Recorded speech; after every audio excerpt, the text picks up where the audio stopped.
अगर आप और आपके बच्चे भी बाहर के समोसे कचौरी खाने के शौकीन हैं तो आज की जो रेसिपी है वो आप ही के लिए है। बाहर के समोसे कचौरी से कहीं ज़्यादा टेस्टी आप घर पे ही बना सकते हैं। तो चलिए फिर फटाफट से इसे बनाना स्टार्ट कर लेते हैं। मैजिक किचन बाई गुनी में आपका वेलकम है। तो सबसे पहले तो इस रेसिपी को बनाने के लिए हमें एक डो लगाना होगा। इसके लिए एक बड़े से बर्तन में हमने ले लिया था 1 कटोरी गेहूँ का आटा और ये 3 से 4 चम्मच के करीब हमने ले ली है सूजी। सूजी आप कोई भी ले सकते हैं, बारीक वाली या फिर मोटी वाली, लेकिन थोड़ा सा डालेंगे तो इससे बढ़िया सी रेसिपी बनकर रेडी होगी। आधा चम्मच के करीब नमक डाल देंगे, ज़्यादा नहीं डालेंगे, बस आधा चम्मच ही। आधा चम्मच ही अजवाइन ले ली है जिसको कि थोड़ा सा हाथों से क्रश करके डाल देंगे। जब अजवाइन को क्रश करके डालते हैं तो उसका जो फ्लेवर है वो उभर कर आता है। 1/4 चम्मच डाल दी है इसमें हमने कलौंजी। कलौंजी और अजवाइन का फ्लेवर और टेस्ट बहुत ही अच्छा आता है। अब इसके बाद में इसमें जाएगा मोयन। तो मोयन के लिए या फिर आप रिफाइंड ऑयल का इस्तेमाल करें या फिर घी का, लेकिन हाँ, सरसों के तेल का इस्तेमाल बिल्कुल भी ना करें। अब बढ़िया से मसल कर हमें जो मोयन है वो लगा करके रेडी कर लेना है। 3 से 4 मिनट जब हम अच्छे से मसलेंगे तो मोयन जो है बिल्कुल परफेक्ट लग करके रेडी हो जाएगा। तो इस तरीके से मोयन हमने लगा लिए है। अब इसके बाद में थोड़ा थोड़ा सा पानी डालकर हम इसका डो लगाकर रेडी करेंगे। तो चलिए अब हम इसको जो डो है वो लगा लेते हैं। एक साथ पानी नहीं डालेंगे, थोड़ा थोड़ा करके पानी डालेंगे और इसे मिलाते जाएंगे और बढ़िया सा सॉफ्ट सा जो हमें डो है वो लगा करके रेडी कर लेना है। ज़्यादा हार्ड डो बिल्कुल भी नहीं लगाना है, सॉफ्ट सा ही डो इसका हम लगा करके रेडी करेंगे। क्योंकि इसमें हमने थोड़ी सी सूजी डाली है, इस वजह से हमें इसका जो डो है वो सॉफ्ट सा लगा करके रेडी कर लेना है। तो बढ़िया सा 4 से 5 मिनट तक मसल कर हमें इसका डो लगा लेना है। क्योंकि जितना बढ़िया हम डो लगाएंगे उतनी ही बढ़िया हमारी रेसिपी जो है वो बनकर रेडी होगी। इस वजह से चिकना सा सॉफ्ट सा जो है डो हमें लगाकर रेडी करना है। तो लीजिए, हमने बढ़िया सा डो जो है वो लगा करके रेडी कर लिया है। अब इसके बाद में हम इसे ढककर छोड़ देंगे अच्छे से रेस्ट करने के लिए, ताकि अच्छे से सेट हो जाए। और जब तक हमारा डो अच्छे से सेट होता है तब तक हम आगे का प्रोसेस कर लेंगे। इसमें ऊपर से थोड़ा सा ऑयल लगा देंगे ताकि ये और भी चिकना सा सॉफ्ट सा हो जाए। चलिए इसे छोड़ देते हैं लगभग 10 मिनट के लिए। और तब तक हमने ले ली है ये आधी कटोरी के करीब मूंग की दाल, जिसको कि 2 घंटे के लिए पानी में भिगोकर छोड़ दिया था। इसके बाद में इसको हमें अच्छे से वॉश कर देना है। इसका जितना भी छिलका है वो हमें हटा देना है। और अब इसके बाद में चलेंगे गैस की तरफ। और गैस में हमने एक कढ़ाई चढ़ा दी है, उसमें डाला है 1 चम्मच के करीब ऑयल। ऑयल जब हमारा अच्छे से गर्म हो जाएगा तब हमने जो मूंग की दाल ली थी उसको हमने अच्छे से बढ़िया से वॉश कर लिया था। जितना भी इसका छिलका था वो हमने हटा दिया है। अब इसके बाद में दाल को हमें बढ़िया अच्छे से भून लेना है लगभग 4 से 5 मिनट के लिए। पानी जो है उसका हमें बिल्कुल भी हटा देना है, बिल्कुल भी पानी इसमें नहीं रहना चाहिए, जिससे कि दाल जो है वो बढ़िया अच्छे से भुन जाएगी। हाँ, चाहें तो आप इसे बिना ऑयल के बिल्कुल ऐसे ही भून सकते हैं, लेकिन हमने बस 1 छोटा चम्मच ऑयल डाला है, जो टेबल स्पून होता है, बस उससे ही उतने ही ऑयल में हम दाल को बढ़िया अच्छे से भून करके रेडी कर लेंगे। कंटिन्यू चलाते रहेंगे और मीडियम फ्लेम पे बढ़िया से दाल को हमें भून लेना है। इस तरीके से जब हम दाल को रोस्ट कर लेते हैं तो जो आपकी रेसिपी है वो आपकी रेसिपी कई दिनों तक बढ़िया अच्छे से टिक जाती है, बिल्कुल भी ख़राब नहीं होती है। आप इसे 10 से 15 दिन के लिए स्टोर करके भी रख सकते हैं। तो बस 3 से 4 मिनट तक इसी तरीके से कंटिन्यू हमें चलाते हुए इसे भूनते जाना है। 3 से 4 मिनट के करीब जब हो जाएंगे तब हम इसमें ऐड करेंगे कुछ चीज़ें। अभी हमने इसमें कोई भी मसाले वगैरह बिल्कुल भी नहीं डाले हैं। मसालों का यूज हम जब दाल थोड़ा सा अच्छे से रोस्ट हो जाएगी तभी करेंगे। और हाँ फ्रेंड्स, आप हमारी ये जो रेसिपी है वो कहाँ से देख रहे हैं, कमेंट बॉक्स में जगह का नाम बताना बिल्कुल भी नहीं भूलिएगा। क्योंकि आप लोगों के जो प्यारे प्यारे से कमेंट होते हैं उन्हें पढ़ के बहुत ही अच्छा लगता है और हमें भी पता चलता है कि हमारी जो रेसिपी है वो कहाँ कहाँ से देखी जाती है। तो प्लीज़ कमेंट बॉक्स में एक कमेंट ज़रूर से कीजिएगा। तो दाल जब 3 से 4 मिनट तक अच्छे से रोस्ट हो जाएगी तब हम इसमें ऐड कर देंगे कुछ चीज़ें। तो सबसे पहले तो हमने ले ली है ये 1 चम्मच के करीब सौंफ। आधा चम्मच इसमें हमने डाल दिया है जीरा। 2 चम्मच डाल देंगे साबुत धनिया। आधा चम्मच काली मिर्च, लगभग 8 से 10 हमने काली मिर्च डाल दी हैं। और अब इसके बाद में अच्छे से इन सभी खड़े मसालों को भी हमें दाल के साथ मिक्स करते भून लेना है, ताकि ये जो मसाले हैं वो भी बढ़िया अच्छे से भुन जाएंगे। इस स्टेज पर जब हम मसाले डालते हैं तो उनका जो फ्लेवर होता है वो बहुत ही अच्छा आता है। 2 हमने हरी मिर्च ले ली थी, जिनको कि लंबे लंबा इस तरीके से कट लगा दिया था, उसको इसमें डाल देंगे। चाहे तो आप सूखी जो लाल मिर्च होती है उनका भी यूज कर सकते हैं, लेकिन हमने इसमें हरी मिर्च डाला है जो कि हेल्दी भी होती है। और इस तरीके से हरा मिर्च भी बढ़िया अच्छे से भुन जाता है, बिल्कुल भी इसमें कच्चापन नहीं रहेगा। स्टार्टिंग में बिल्कुल भी इन मसालों को ना डालें, इस टाइम पे फ्लेवर जो होते हैं वो बहुत ही अच्छे से उभर कर आते हैं। तो लगभग बढ़िया से 8 से 10 मिनट तक ये जो दाल है इसको हमें भूनना है लो टू मीडियम फ्लेम पे, तभी हमारी जो दाल है वो अच्छे से भुनेगी। और इसको जब हम स्टोर करके रखेंगे तो बिल्कुल भी हमारी रेसिपी ख़राब नहीं होगी। तो बस इन छोटी छोटी चीज़ों का ध्यान रखेंगे तो रेसिपी जो है बिल्कुल परफेक्ट बनेगी। और अब हम इसमें डाल देंगे 1/4 चम्मच के करीब हल्दी पाउडर और 2 चम्मच हमने इसमें ऐड किया है अमचूर पाउडर। बहुत ही अच्छा सा टेस्ट आता है, ज़रूर से डालें। या फिर इसकी जगह पे आप इसमें चाट मसाला भी डाल सकते हैं, टेस्ट के अकॉर्डिंग जाएगा। नमक, इन सभी चीज़ों को भी अच्छे से दाल के साथ मिक्स कर लेंगे। तो बढ़िया अच्छे से दाल जो है वो हमारी भून चुकी है। और अब हमें क्या करना है, हमें 1 से 1.5 मिनट तक इसी तरीके से चला लेना है।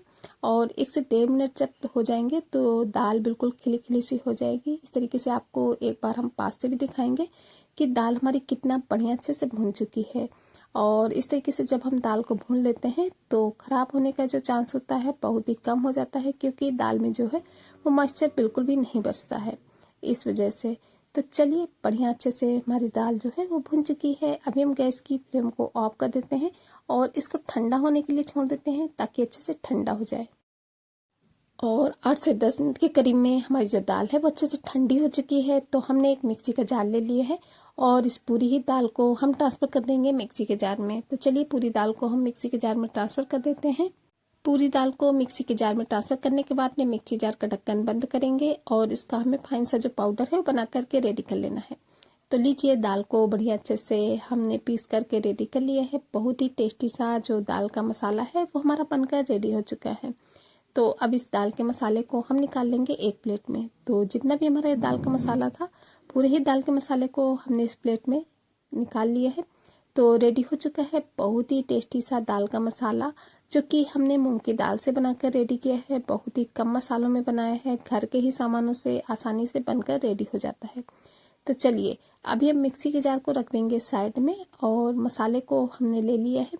अब इसके बाद में मसाला भी रेडी हो चुका है तो इसको भी हम साइड में रख देंगे। और जो हमने डो लगा करके रखा था हमें उस डो को ले लेना है।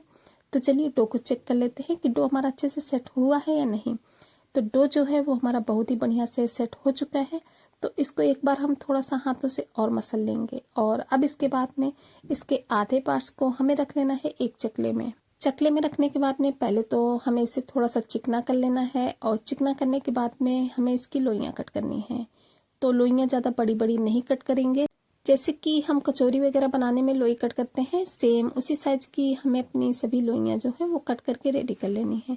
ज़्यादा बड़े बड़े साइज़ में कट करेंगे तो साइज़ जो है वो बड़ा हो जाता है, इस वजह से छोटे छोटे साइज़ में ही हम इसकी सभी लोइयाँ कट करके रेडी कर लेंगे। इतने से डो में हमारी ये लगभग 8 से 10 लोइयाँ कट हो करके रेडी हो जाएंगी। तो उतनी सभी लोइयों को हमने कट कर लिए है। चलिए सभी लोइयों को हमें उठा करके रख देना है साइड में किसी बाउल वगैरह में। और अभी हम एक लोई ले लेंगे और एक लोई को लेने के बाद में हमें थोड़ा सा इसे चपटा कर लेना है। चपटा करने के बाद में इसे हमें अंगूठे की सहायता से और उंगलियों की सहायता से थोड़ा सा इस तरीके से बड़ा करेंगे और बीच में थोड़ा सा हमें गड्ढा नुमा करना है ताकि जो हमने फिलिंग बनाई है उसको हम इसमें भर सकें। तो फिलिंग की क्वांटिटी आप अपने हिसाब से थोड़ा बहुत कम ज़्यादा कर सकते हैं, लेकिन ज़्यादा फिलिंग भरेंगे तो जब हम इन्हें फ्राई करेंगे तो फ्राई करते टाइम ये खुल भी सकते हैं। इस वजह से बस हमने 1 चम्मच फिलिंग ली है और इसको इस तरीके से अंदर करते जाएंगे और ऊपर से अच्छे से लॉक कर देंगे। लॉक करने के बाद में जो एक्स्ट्रा आटा होता है वो हमें हटा देना है इस तरीके से। और अब हम इसको अच्छे से चिपकाने के बाद में चपटा कर देंगे। हथेली से ही थोड़ा सा दबाएंगे, बेलन से बिल्कुल भी नहीं चलाना है। हथेली से ही दबा करके हम इसे अच्छे से फिल कर रेडी कर लेंगे। तो लीजिए एक पीस जो है वो हमने फिल कर लिया है। इसी तरीके से एक पीस आपको हम और फिल करके दिखा देते हैं। अगर ये सारे स्टेप आप फॉलो करेंगे तो अगर आप बिगनर हैं तब भी आप रेसिपी को बहुत ही आसानी से बना सकेंगे, क्योंकि आप बनाना आसान है, बस थोड़ी थोड़ी चीज़ों का ध्यान रखना होता है जिससे कि आपकी रेसिपी बिल्कुल परफेक्ट बनेगी। तो फिर से हमने बस 1 चम्मच स्टफिंग ले ली है, इसके सेंटर में रखेंगे और जो ऊपरी जो जितना भी एक्स्ट्रा डो होता है वो हमें हटा देना है ताकि ज़्यादा आटे जैसा टेस्ट ना आए। और अब इसके बाद में हथेली में रखते हुए पहले इसको अच्छे से बढ़िया से सेट कर लेंगे और बस अब हम इसको चकले में ही इस तरीके से रख करके चपटा कर लेंगे। तो लीजिए दूसरा पीस जो है उसको भी हमने फिल कर लिया है। इसी तरीके से हमने ये 6 से 7 जो पीसेस हैं वो फिल करके अभी रेडी कर लिए हैं। तो चलिए अभी चलते हैं गैस की तरफ इन्हें फ्राई करने के लिए। तो गैस में कढ़ाई में पहले से ही ऑयल को गर्म होने के लिए रख दिए थे। बस हाँ, ऑयल का टेम्परेचर आपको ज़्यादा हाई नहीं रखना है, गैस को बिल्कुल लो कर देना है और एक एक करके इसमें हम नाश्ते के पीसेस को डालेंगे। अगर आप ज़्यादा ऑयल लेते हैं तो एक बार में कई सारे पीसेस इसमें आप फ्राई कर सकते हैं। हमने थोड़ा सा ज़्यादा ऑयल लिया था, इस वजह से एक बार में हमने ये 6 से 7 पीसेस इसमें ऐड कर दिए हैं और अब कलछी के साथ से थोड़ा सा इनको इधर उधर कर देंगे। अभी हम इनको तुरंत नहीं पलटेंगे, थोड़ा सा इधर उधर कर देंगे और जब ये एक तरफ से हल्के हल्के से क्रंची होने लगेंगे तभी हमें इन्हें पलटना है। हाँ, बस इतना ध्यान रखना है कि गैस की फ्लेम को हमें लो रखना है। लो फ्लेम पे इनको हम सेक करके रेडी करेंगे, तभी ये अंदर तक बढ़िया से खस्ता कुरकुरे बनकर रेडी होंगे। और इस बात का ध्यान रखेंगे तो आपकी रेसिपी जो है बिल्कुल परफेक्ट बनेगी। तो एक एक करके अब हमने अपने सभी पीसेस को पलट दिया है। अब लो फ्लेम पे इनको हमें लगभग 5 से 6 मिनट तक कंटिन्यू इसी तरीके से चलाते हुए बढ़िया से फ्राई कर लेना है, ताकि अच्छे से बढ़िया से सेक करके रेडी हो। इस तरीके से चलाते रहेंगे तो रेसिपी बिल्कुल परफेक्ट बनकर रेडी होगी। और हाँ फ्रेंड्स, अगर आपको हमारी वीडियो थोड़ी सी पसंद आ रही हो तो प्लीज़ चैनल को सब्सक्राइब करना बिल्कुल भी ना भूलिएगा, वो भी बेल आइकन के साथ में, ताकि आने वाली वीडियोज़ की नोटिफिकेशन आपको टाइम पर मिलती रहे। क्योंकि हम अपने चैनल पर इसी तरीके से नई नई रेसिपी की वीडियोस लाते रहते हैं जो कि आप लोगों के लिए हेल्पफुल हो सकती है। तो प्लीज़ चैनल को सब्सक्राइब करना बिल्कुल भी नहीं भूलिएगा, वो भी बेल आइकन के साथ में। तो लो फ्लेम पर सेकते हुए इनको हमें लगभग 4 से 5 मिनट के करीब हो चुके हैं। तो इसी तरीके से उलट पुलट करते जाना है, तभी रेसिपी बिल्कुल परफेक्ट बनेगी। तो बहुत ही अच्छे से ये फ्राई हो चुके हैं, तो इनको निकाल लेना है हमें एक प्लेट में। इसी तरीके से बाकी के बचे हुए जितने नाश्ते के पीसेस हैं उनको भी हमें फ्राई करके इस तरीके से हम कलछी से निकालेंगे, ताकि जितना भी एक्स्ट्रा ऑयल होगा वो कढ़ाई में ही रह जाए। तो लीजिए फ्रेंड्स, रेडी हो चुकी हैं मूंग दाल से बनने वाला बहुत ही टेस्टी सा कुरकुरा सा खस्ता सा नाश्ता, जिसे कि आप घर पे ही बहुत ही आसानी से बनाकर रेडी कर सकते हैं। इन्हें आप चाय के साथ खाइए या फिर अगर आप कहीं सफ़र में जा रहे हैं तब भी आप इन्हें ले जा सकते हैं। खाने में बहुत ही टेस्टी लगते हैं, तो एक बार ट्राई जरूर से कीजिएगा। और वीडियो पसंद आई हो तो प्लीज़ वीडियो को लाइक और एक हाइप जरूर से करें। चलिए फ्रेंड्स, फिर चलते हैं, मिलेंगे किसी नई वीडियो में इसी तरीके की किसी नई टेस्टी सी यूनिक सी रेसिपी के साथ। तब तक के लिए बाय बाय।